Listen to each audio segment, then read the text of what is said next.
the key takeaway for me from this event is the learning that I get about cyber security and all the challenges that come across it.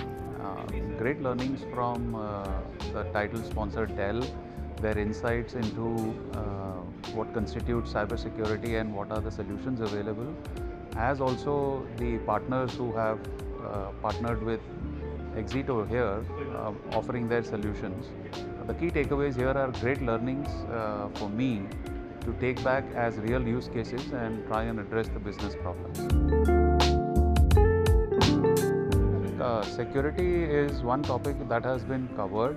I would probably look at an event which would be focused on user education as well, because the weakest link today, as we know, is the user. So what can be the strategy to secure yourself considering just the user in mind? Right now we're looking at an enterprise level, but there should be a focus on what is the weakest link, which is the user. That would be an interesting topic to discuss.